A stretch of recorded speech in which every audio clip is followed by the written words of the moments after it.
Today we want to know from you and explore with you ಹಾರ್ಟಿಗೆ ಸಂಬಂಧಪಟ್ಟ ಹಾಗೆ general notion ಅಲ್ಲಿ myths ಅಂತ ಇದ್ರೆ ಈ ವಿಚಾರವಾಗಿ ಏನಂತ ನೀವು ಅಬ್ಸರ್ವ್ ಮಾಡಿದ್ದೀರಾ? ಓಕೆ, ನಮ್ಮ ಅಪ್ಪ ನಮ್ಮ ತಾತ 80 ವರ್ಷ ಬದುಕಿದ್ರು, 90 ವರ್ಷ ಬದುಕಿದ್ರು, ನಾನು ಬದುಕಬಲ್ಲೆ. ನನ್ನ ಫ್ರೆಂಡ್ ಕುಡಿತಾನೆ, ನನ್ನ ಫ್ರೆಂಡ್ ಸ್ಮೋಕ್ ಮಾಡ್ತಾನೆ, ಅವ್ನಿಗೇನೂ ಆಗಿಲ್ಲ, ಅವನು ಎಲ್ಲ ಮಾಡ್ತಾನೆ, ನಾನು ಮಾಡ್ಬೋದು. ಡಿಸ್ಚಾರ್ಜ್ ಟೈಮಲ್ಲಿ ಗುಳೋ ಅಂತ ಅಳ್ತಾ ಇದ್ದೆ. ಯಾಕೆ ಅಳ್ತಿದ್ಯಪ್ಪ ಅಂದರೆ, ನೋಡಿ ಸರ್, ಇಲ್ಲಿ ನಿಂತಿದ್ದಾನಲ್ಲ ಸರ್, ಇವನು ನನ್ನ ಫ್ರೆಂಡ್, ನನ್ನ ದೋಸ್ತ, ಇವನು ದಿನ ಕುಡಿತಾನೆ, ದಿನ ಸ್ಮೋಕ್ ಮಾಡ್ತಾನೆ ಸರ್, ಇವ್ನಿಗೇನೂ ಆಗಿಲ್ಲ, ನಾನು ದಿನ ಏನು ಕುಡಿದು ನನಗಾಗ್ಬಿಟ್ಟಿದ್ದೀನ ಅಂತ ಈಸ್ ಕ್ರೈಗ್. ನಾನು 3 ಗಂಟೆ ರಾತ್ರಿಯಲ್ಲಿ ಇಷ್ಟು ದೊಡ್ಡ ಸೀನಿಯರ್ ಡಾಕ್ಟ್ರು ಆಂಜಿಯೋಪ್ಲಾಸ್ಟಿ ಮಾಡೋಕ್ಕೆ ರಾತ್ರಿ ಹೋದಾಗ ಪೇಷಂಟ್ ಅಟೆಂಡರ್ಸ್ ಯಾರಿಗೂ ಮೆಸೇಜ್ ಮಾಡಿಕೊಂಡು, ಯಾರಿಗೂ ಫೋನ್ ಮಾಡಿಕೊಂಡು 1 ಅವರ್ ವೆಯ್ಟ್ ಮಾಡಿಸಿದೆ. ಆ ಪೇಷಂಟ್ ಲೈಫ್ ಹಾಳಾಗ್ಬಿಡುತ್ತೆ. ನನಗೇನಾಗಲ್ಲ, ನನ್ನ ನಿದ್ದೆ ಹೋಗುತ್ತಷ್ಟೇ, but patient life is coming down. Every minute late ಆದಷ್ಟು ಅವ್ನ ವಾಯ್ಸ್ ಕಡಿಮೆ ಆಗ್ತಾ ಹೋಗ್ಬಿಡುತ್ತೆ. ನೆಕ್ಸ್ಟ್ ಅನ್ನೋದ್ರ ಮಿತ್ ಏನು ಅಂದರೆ, ಟ್ಯಾಬ್ಲೆಟ್ಸ್ ತೊಗೊಳೋದ್ರ ಬಗ್ಗೆ. ಟ್ಯಾಬ್ಲೆಟ್ಸ್ ತೊಗೊಂಬಿಟ್ರೆ ಲಿವರ್ ವೀಕ್ ಆಗ್ಬಿಡುತ್ತೆ, ಕಿಡ್ನಿ ಫೇಲ್ಯೂರ್ ಆಗ್ಬಿಡುತ್ತೆ, ಬಾಡಿ ವೀಕ್ ಆಗ್ಬಿಡುತ್ತೆ, ನಾನು ಸಣ್ಣಕ್ಕಿದ್ದೀನಿ, ನಾನು ವಾಕ್ ಮಾಡೋದು ಬೇಡ, ನಾನು ವೆಜಿಟೇರಿಯನ್ನು, ನನಗೆ ಹಾರ್ಟ್ ಅಟ್ಯಾಕ್ ಆಗಲ್ಲ. ಪ್ರಾಬ್ಲಮ್ ಬಂದಾಗ ನೀವು ಅಯ್ಯೋ ಡಾಕ್ಟ್ರೇ ನಮಗೆ ಏನು ಇಲ್ಲ, ಸಡನ್ ಹೆಂಗೆ ಬಂದ್ಬಿಡ್ತು ಡಾಕ್ಟ್ರ್ ಕ್ವಶನ್ ಮಾಡೋದಕ್ಕಿಂತ you should question yourself. So ನನಗೇನು ಇಲ್ಲ, ನಾನು ಹೆಲ್ದಿ, ನನಗೇನು ಬ್ಯಾಡ್ ಹ್ಯಾಬಿಟ್ಸ್ ಇಲ್ಲ, ನಾನು ಏನೂ ಚೆಕಪ್ ಮಾಡಿಸ್ಕೊಳ್ಳ ಅಂದರೆ ಫೂಲಿಶ್ನೆಸ್ ಅದು.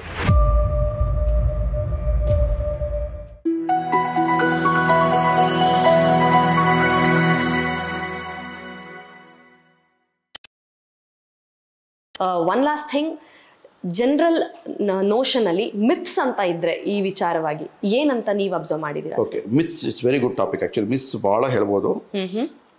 Lot of myths are there in the general public. ಒಂದು, ನಮ್ಮ ಅಪ್ಪ ನಮ್ಮ ತಾತ 80 ವರ್ಷ ಬದುಕಿದ್ರು, 90 ವರ್ಷ ಬದುಕಿದ್ರು, ನಾನು ಬದುಕಬಲ್ಲೆ. ಇದು ಮೊದಲನೇ ಮಿತ್. ಬಿಕಾಸ್ ನೀನೇ ಬೇರೆ, ನಿಮ್ಮ ತಂದೆನೇ ಬೇರೆ, ನಿಮ್ಮ ತಾತನೇ ಬೇರೆ. You are a different genetic composition. ಒಬ್ಬ ಮನುಷ್ಯ ಹುಟ್ಟುವಾಗ, ಹೊರಗೆ ಬರುವಾಗ ಜೀನ್ಸ್ ಎಲ್ಲ ಚೇಂಜ್ ಆಗುತ್ತೆ. ನಿಮ್ಮ ತಂದೆ ತಾಯಿ ಹುಟ್ಟಿ ಬೆಳೆದ ಪರಿಸರನೇ ಬೇರೆ, ನಿಮ್ಮ ತಂದೆ ತಾತ ತಿಂದಂಥ ಆಹಾರನೇ ಬೇರೆ, ನೀವಿರೋ ಪರಿಸರ ಬೇರೆ, ನೀವು ತಿಂದ ಆಹಾರನೇ ಬೇರೆ, ನಿಮ್ಮ ಜೀನ್ಸೇ ಬೇರೆ, ಎರಡೂ ಬೇರೆ ಬೇರೆ. ಮೊದಲೇದು ಆ ಥರ ಓವರ್ ಕಾನ್ಫಿಡೆನ್ಸ್ ಬೇಡ. 2, ನನ್ನ ಫ್ರೆಂಡ್ ಕುಡಿತಾನೆ, ನನ್ನ ಫ್ರೆಂಡ್ ಸ್ಮೋಕ್ ಮಾಡ್ತಾನೆ, ಅವ್ನಿಗೇನೂ ಆಗಿಲ್ಲ, ಅವನು ಎಲ್ಲ ಮಾಡ್ತಾನೆ, ನಾನು ಮಾಡ್ಬೋದು, ಅದು ಬೇಡ. ಯಾಕಂದರೆ ಅವನು ಬೇರೆ, ನೀವು ಬೇರೆ. ಇನ್ಫ್ಯಾಕ್ಟ್ ಸಾಧ್ಯ ನೀವು ಫ್ರೆಂಡನ್ನು ಕುಡಿಯೋದು ಬಿಡಿಸ್ಬಿಡಿ, ಬಟ್ ಅದು ಹಾಗಿಲ್ಲ, ಅಟ್ಲೀಸ್ಟ್ ನೀವು ಅವ್ನು ಫಾಲೋ ಮಾಡೋದು ಬೇಡ. ಫ್ರೆಂಡ್ಶಿಪ್ಪೇ ಬೇರೆ, ಈ ಥರ ತಿಳ್ಕೊಳ್ಳೋದೇ ಬೇರೆ. So you are different and is different. This very important. ಸುಮಾರು ಜನ ಹಂಗೆ ತಪ್ಪು ಮಾಡ್ತಾರೆ. ನೀವು ನಂತರ ಇಲ್ಲ, ಒಂದು ಎಕ್ಸಾಂಪಲ್ ಹೇಳ್ತೀನಿ. ಒಬ್ಬ ಹಾರ್ಟ್ ಅಟ್ಯಾಕ್, ಮೇಜರ್ ಹಾರ್ಟ್ ಅಟ್ಯಾಕಾಗಿ ಅಡ್ಮಿಟ್ ಆಗಿದ್ದಾನೆ ಅಂತ.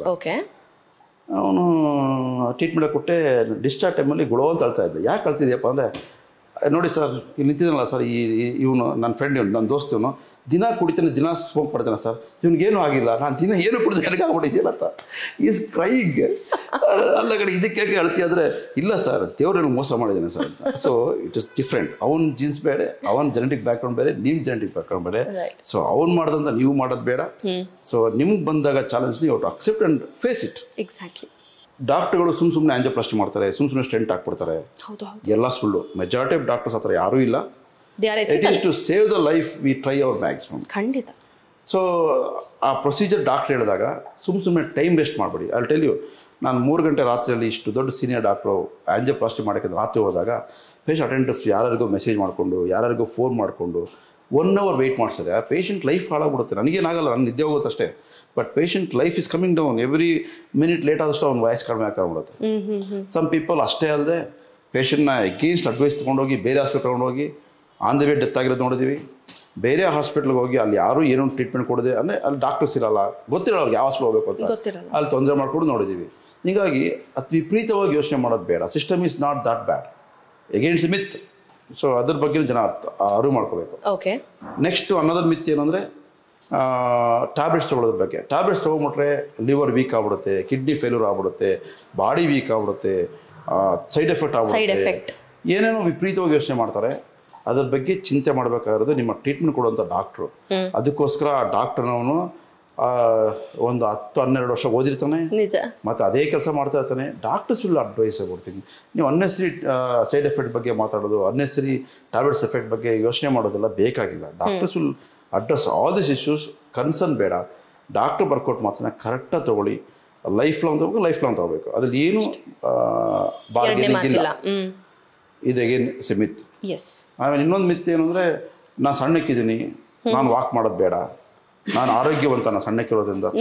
ಆಕ್ಟಿವಿಟಿ ಬೇಡ. Physical activity is different, body weight is different. Body weight ದಪ್ಪ ಇದ್ರೂ ಕೂಡ ಸಣ್ಣಕ್ಕಿದ್ರು ಕೂಡ ಫಿಸಿಕಲ್ ಆಕ್ಟಿವಿಟಿ ಬೇಕಲೇಬೇಕು ಮನುಷ್ಯನಿಗೆ. ಒಬ್ಬ ಮನುಷ್ಯ ಡೈಲಿ ವಾಕ್ ಮಾಡಬೇಕು, ಎಕ್ಸಸೈಸ್ ಮಾಡಬೇಕು, ಯೋಗ ಮಾಡಬೇಕು, ಮೆಡಿಟೇಷನ್ ಮಾಡಬೇಕು, ಎಲ್ಲ ಥರನೂ ಮಾಡಬೇಕು. It's very important for whatever the body composition. Right. So ಇದು ಅಗೇನ್ ಇಸ್ ಮಿತ್. ಮತ್ತು ನಾನು ವೆಜಿಟೇರಿಯನ್ನು, ನನಗೆ ಹಾರ್ಟ್ ಅಟ್ಯಾಕ್ ಆಗಲ್ಲ. Again that's wrong. Vegetarian non vegetarian it's ಒಂದು ಫುಡ್ ಅಷ್ಟೇ, ಅದರಲ್ಲಿರೋ ಫ್ಯಾಟ್ ಅಷ್ಟೇ ಡಿಟರ್ಮಿನ್ ಮಾಡೋದು. ವೆಜಿಟೇರಿಯನ್ಸ್ಲೂ ಕೂಡ ಫ್ಯಾಟಲ್ಲಿ high fat content, saturated fat ಇರೋರಿಗೆ ಹಾರ್ಟ್ ಅಟ್ಯಾಕ್ ಆಗೋ ಚಾನ್ಸ್ ಇರುತ್ತೆ, ಕೊಲೆಸ್ಟ್ರಾಲ್ ಜಾಸ್ತಿ ಇರುತ್ತೆ, ಶುಗರ್ ಕಾಯಿಲೆ ಬರುತ್ತೆ ಅವ್ರಿಗೂ ಕೂಡ. So food is just one part of life ಅಷ್ಟೇ ಹೊರತು ಫುಡ್ಡೇ ಎಲ್ಲ ಡಿಸೈಡ್ ಮಾಡಲ್ಲ. ಸೊ ಕೆಲವು ಹೇಳ್ತಾರೆ ನಾನ್ ವೆಜ್ ತಿನ್ನಲ್ಲ, ನನಗೇನು ಆಗಲ್ಲ, ನಾನು ಚೆನ್ನಾಗಿದ್ದೀನಿ, ನಾನು ಡಾಕ್ಟರ್ ಹೋಗಲ್ಲ, ಚೆಕ್ ಮಾಡಿಸ್ಕೊಳಲ್ಲ. ಸೊ ಇದೆಲ್ಲ ಮಿತ್ತಿವೆಲ್ಲ. ಸೊ ಪ್ರತಿಯೊಬ್ಬರು ಕೂಡ ಒಂದು ಏಜಿಗೆ ಬಂದಮೇಲೆ ಅಟ್ಲೀಸ್ಟ್ ಮೇಲ್ಸಲ್ಲಿ 30 years, ಯಾರು ಎನಿಬಡಿ ಮೋರ್ ದೆನ್ 30 years ಅವರು go for one regular health checkup. It is your responsibility to know your kidney, your heart, your liver, your eyes. ನೀವು ಚೆಕ್ ಮಾಡಿಸ್ಬೇಕು. ಡಾಕ್ಟ್ರಿಗೆ ಮನೆಗೆ ಬಂದು ಯಾರು ಚೆಕ್ ಮಾಡಲ್ಲ. ಪ್ರಾಬ್ಲಮ್ ಬಂದಾಗ ನೀವು ಅಯ್ಯೋ ಡಾಕ್ಟ್ರೇ ನಮಗೆ ಏನು ಇಲ್ಲ, ಸಡನ್ ಹೆಂಗೆ ಬಂದ್ಬಿಡ್ತು ಅಂತ ಡಾಕ್ಟ್ರಿಗೆ ಕ್ವಶನ್ ಮಾಡೋದಕ್ಕಿಂತ you should question yourself all this time what you're doing ಅಂತ. ಸೊ ಪ್ರತಿಯೊಬ್ಬರು ಕೂಡ every year go for simple checkups. ಒಂದು ಹಾರ್ಟ್ ಚೆಕಪ್, ಒಂದು ECG ಎಕೋ, ಒಂದು ಲಿವರ್ ಚೆಕಪ್, ಕೆಲವು ಬೆಟ್ ಎಲ್ಲ ಒಂದು ಮಾಸ್ ಚೆಕಪ್ಪಲ್ಲಿ ಎಲ್ಲ ಆಗ್ಬಿಡುತ್ತೆ. It comes in a very throwaway price. So ಒಂದು ಚೆಕಪ್ ಮಾಡಿಸ್ಕೊಂಡ್ರೆ ಎಲ್ಲ ರಿಪೋರ್ಟ್ಸ್ ಬರುತ್ತೆ. ಆ ರಿಪೋರ್ಟ್ಸ್ ಏನಿಲ್ಲ ಹ್ಯಾಪಿಯಾಗಿರ್ಬೋದು. So this is a compulsion for everybody.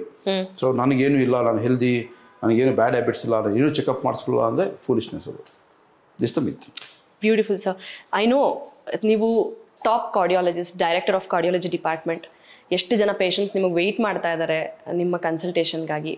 ಗೊತ್ತಿಲ್ಲ ಎಷ್ಟು ಕೆಲಸಗಳ ನಡುವೆ ನೀವು ಇವತ್ತು ಇಷ್ಟೊತ್ತು ನಮಗೆ ಟೈಮ್ ಕೊಡೋಕ್ಕಾಯ್ತು ಅಂತ. ಬಟ್ ಕೂಲಂಕುಷವಾಗಿ ಎವ್ರಿ ಆಸ್ಪೆಕ್ಟ್ ಬರೋದಕ್ಕೆ ಮುಂಚೆ ನಾವು ತಪ್ಪೇನು ಮಾಡ್ತಾರೆ ಅಂತ ಬಂದರ ಎಂಡ್ ಪಾಯಿಂಟ್ ತನಕ ಒಂದು ಹೆಲ್ತ್ ಚೆಕಪ್ ಮಾಡಿಸ್ಕೊಳ್ಳಿ ಅನ್ನೋ ತನಕ ಎಲ್ಲ ವಿಚಾರಗಳನ್ನು ನಮ್ಮ ಜೊತೆ ಹಂಚ್ಕೊಂಡಿದ್ದೀರಿ.